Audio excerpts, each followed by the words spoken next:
네, 미세먼지를 잡아라. 문재인 대통령의 사무 업무 지시였습니다. 취임 직후였던 2017년 5월 15일 이 스승의 날을 맞아 서울의 한 초등학교 교실을 방문해 학생들로부터 직접 고충을 듣고 지시를 내렸습니다.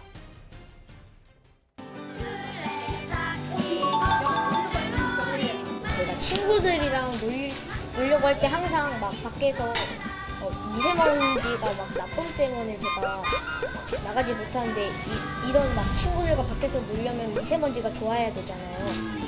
미세먼지 걱정 때문에 네, 바깥에서 놀기도 좀 걱정되고 네, 그래서 또 미세먼지도 바깥에서 수업하는 것도 조금 걱정되고 그렇죠. 네, 미세먼지가 없게 네, 깨끗한 곳을 만들어달라. 네. 그래서.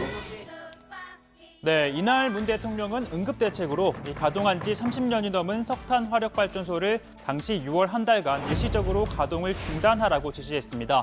또 2018년부터는 봄철인 3월부터 6월까지 노후된 석탄 화력발전소를 정기적으로 중단하라고도 했습니다. 현장에 있던 당시 이준식 사회부총리가 직접 지시를 받았죠.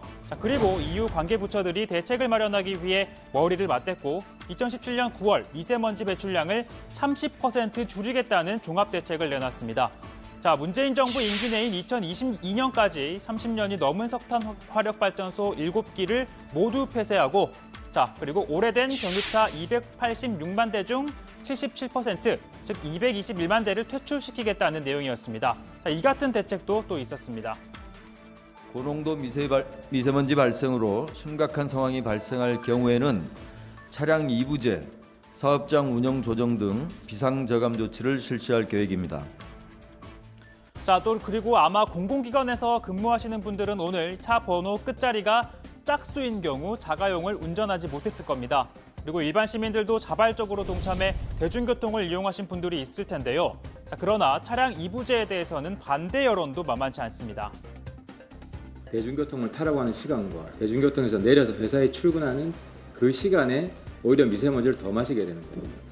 프랑스, 독일도 차량 이부제를 실시했지만 부유한 사람은 차 2대 이상을 구입해서 홀짝 나눠서 타고 다녔습니다. 돈 없는 서민들만 서럽게 하고 건강을 나쁘게 하는 정책입니다.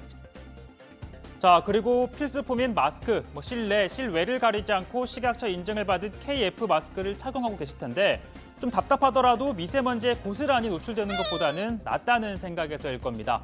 한 온라인 쇼핑몰에선 어제 하루 황사 독감용 마스크 판매량이 전주 대비 1,300% 이상 늘었다고 하는데요. 이 마스크는 정부 대책에도 포함이 돼 있었습니다. 우리 아이들이 마스크를 벗고 사시사철 신나게 뛰어노는 맑은 대한민국을 원하지 않습니까?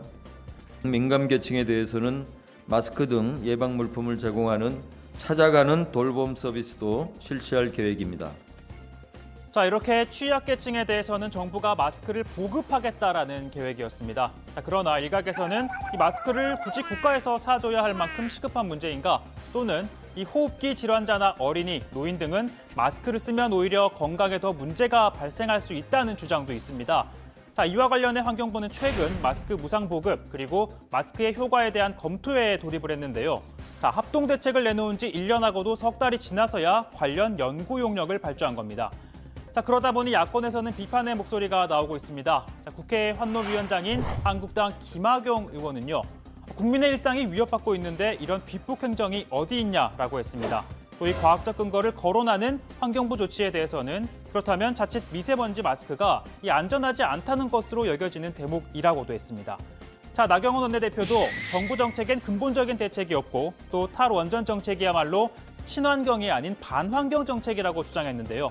그러면서 한국당이 앞장서서 미세먼지를 막아내겠다는 퍼포먼스도 함께 선보였습니다. 이 탈원전 정책은 한마디로 친환경이 아니라 반환경 정책이라는 점을 다시 한번 지적합니다. 노후화된 화력발전소는 미세먼지의 주범이라고 하는데 지금 화력발전소를 7기나 새로 짓고 있습니다. 막아내겠습니다. 퍼포먼스를 이렇게 하겠습니다. 퍼포먼스 이렇게 막아내겠습니다. 막아내겠습니다. 네. 미세먼지 막아내겠습니다. 사실 국회의원들이 미세먼지를 몸으로 막아낼 수 있는 것도 아니고 부채질을 이렇게 할 수 있는 것도 아닙니다. 국회의 역할은 보유 기능인 입법일 텐데요. 앞서 미세먼지 특별법이 통과됐고 다음 달 15일부터 시행이 되는데 이 미세먼지 비상저감 조치가 발령된 날 수도권에서는 배출가스 5등급 차량을 몰다가 적발되면 과태료 10만 원을 내야 합니다. 자, 그리고 민간 기업이라고 하더라도 미세먼지 다량 배출 사업장은 비상저감 조치에 의무적으로 또 동참을 해야 합니다. 2월 이후가 되면은 미세먼지 발생 시에 취할 수 있는 정부의 여러 가지 조치들이 조금 더 확대되기 때문에 지금보다는 나은 상황이 되지 않을까라는 생각이 듭니다. 자, 이렇게 민주당은 긍정적으로 내다보면서도 부족한 부분에 대해서는 몇 가지 더 추가적인 입법이 필요하다라고도 했는데요. 2월 임시국회에서 처리하겠다라는 입장을 밝혔습니다. 자, 문재인 대통령도 오늘 오전 참모들과의 티타임에서 이 미세먼지 대책에 대해 논의를 했다고 합니다. 이 김의겸 청와대 대변인, 대통령이 오랜 시간 말씀을 하고 또 참모진의 견해를 듣고 여러 방안에 대해 말씀을 나눴다라고 전했습니다.